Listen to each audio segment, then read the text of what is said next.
Apple computers came out with a flashlight, my guess is it would look like a cross between an EDC and an overpriced minimalist fashion accessory. Well, this is the Klarus E5, and it is anything but overpriced, and we're going to test it out on this episode of Moondog Reviews.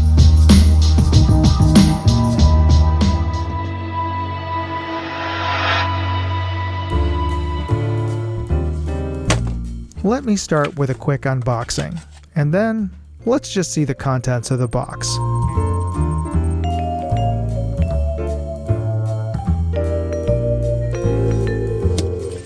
This is the Klarus E5. This is a very small, lightweight light. And small, I'm talking about thin. This is super thin at, I would say about a 1/4 inch thin, not including the clip here. But it is sort of standard length, about a little over 4 inches long. So it feels and looks very much like a pocket knife, like a small pocket knife, like a 3-inch pocket knife. And it is really light and compact in that respect that it's thin. So easily pocketable, a lapel pocket, in a jacket pocket or a purse or a side bag. So this is a great little light. It really functions more like the traditional pen light because the main emitter light is actually this big side light here, the big round one. They call this the main light. And this, where usual pointing light for a standard EDC or most EDCs is actually their secondary light. They call this the rectangular light. It is all controlled with a single button on the side here. This plug is for recharging it, and this turns the unit on as well as cycles through the different modes. So if we turn it on, main light. Just a quick aside here, you'll see some flickering in the video footage, but that is a side effect of the shutter speed of my camera, the dimming circuitry of the flashlight, and perhaps because this is straight out of the box and not fully charged. But in the real world, I didn't notice any flickering, other than when I put it into strobe mode, of course. Click it again, goes into medium, high, then signal mode, then off. And if you want to change it to the rectangular light, you just keep the button pressed while it's on, and that'll switch over to between the two. So if this is on and you keep it pressed, it'll switch to the other light emitter and back and forth. And the pointing, or the rectangular light, has only 2 modes. There's high, low, and off. There is also a hidden strobe mode. Double tap and you get a strobe, which only comes out of your rectangular light. And there's a turbo mode, 3, then that only comes out of your main side light there. So, as I mentioned, this really functions more as a clip-on hands-free light. It also has a tail magnet, so you can use this in a pinch as a work light by clipping this onto the underside of your car hood or a locker or whatnot, or anything steel or iron or metal, and use this as a work light as well. So that's handy. And this clip is also very stylish. It's very broad and color coordinated. So they do come in a variety of different colors on this. And the finish is sort of this matte anodized metal look. Kind of slick, but the clip is very useful in keeping it from being totally slippery, because it does function somewhat like a handle and is positioned in a good way to give you a secure grip onto the otherwise slick surface here. Yeah, the side here, on the other side of the main function button, is a silicone cap, and underneath that is your USB-C port. And when you insert a charging cable, the main light goes red and it will turn blue when it's fully charged. So we're going to fully charge this overnight, and then we'll start doing our Lumen and function tests. This unit, the E5, is IPX4 water rated, so we won't be doing any water tests on this because IPX4 is really just splash proof light rain. It's not high pressure water or immersion waterproof, so don't be going on any water slides with this. But otherwise, we're going to be doing our other tests, our Lumen, as well as our beam tests next.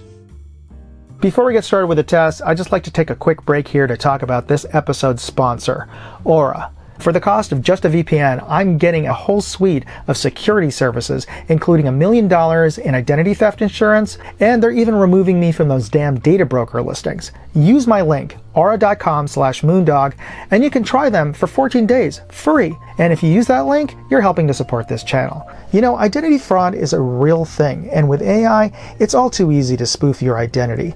That's why you should try out Aura. All right, let's get back to the tests. I recharged the battery overnight, and I've turned it on and let it run for about 30 seconds to warm up the battery chemistry.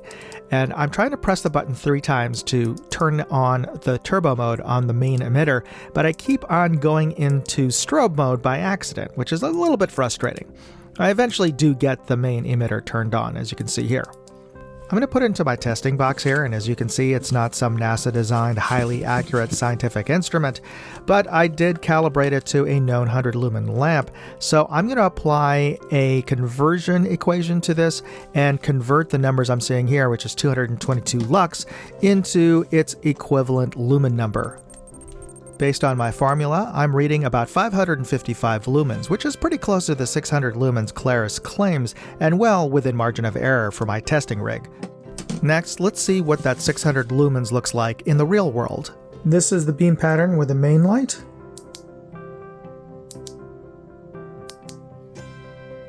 That's on high. This is the signal light. And this is the secondary. And this is the turbo mode. So it appears that neither the main light or the auxiliary light is particularly focused. It looks pretty much like a broad flood. This is turbo mode.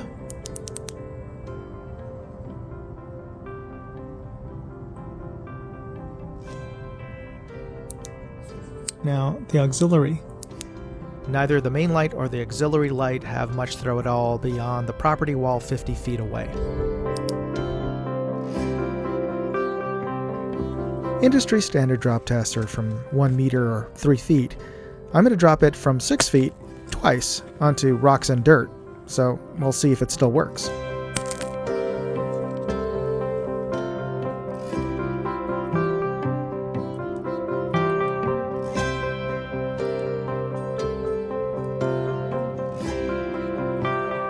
I fully recharged the unit again overnight, and we're going to see how long it will last in turbo mode. The manufacturer claims 42 minutes. Well, let's find out. But I'm not going to make you watch this for 42 minutes. We're going to do a time lapse. One thing you'll notice in this time lapse is the flashlight appears to be strobing. This did not happen in the real world in real time.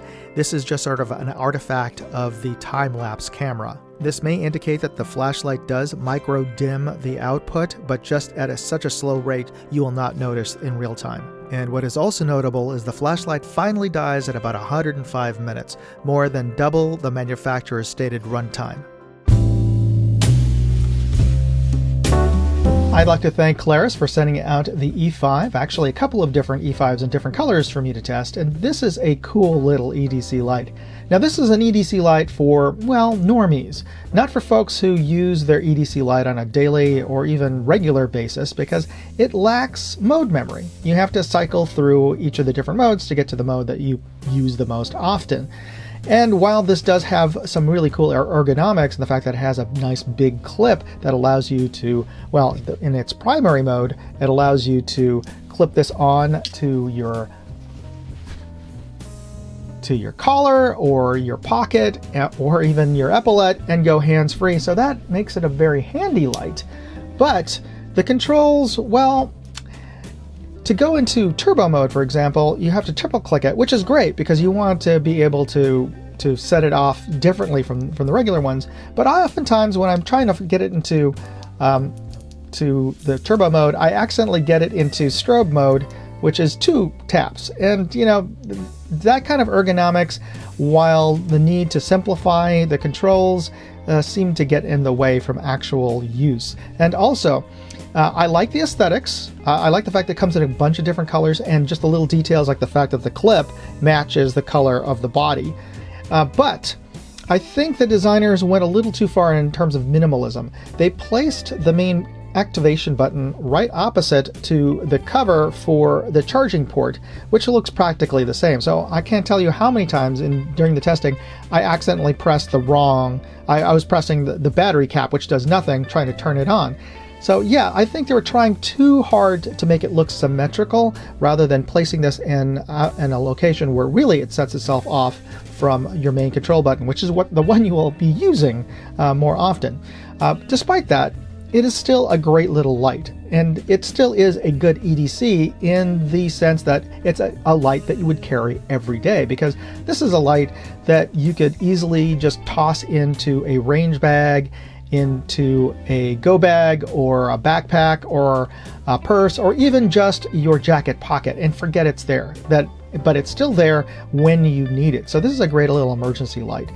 They're super thin, it's super light, and very inexpensive at about 20 bucks. So yeah, I could totally see buying a couple of these, and they're great. They would be great stocking stuffers as well. So if you're interested in picking up an E5, I've included product links as well as more information in my full write-up at moondogindustries.com. You'll find a link to my blog in this video's description. And use those links. You're helping to support this channel by doing that. And you can always help by simply hitting the like button, the subscribe button, and notification bell buttons. It's absolutely free. They don't charge you to subscribe to my channel. So I appreciate you taking the time to do that and taking the time to watch this video. Moondog, out. Hey, I'd like to know what you thought of this video. Leave me a comment or chat with me on Facebook, Twitter, TikTok, MeWe, Instagram, or Locals. And if you want to see all of my videos, go to moondogindustries.com.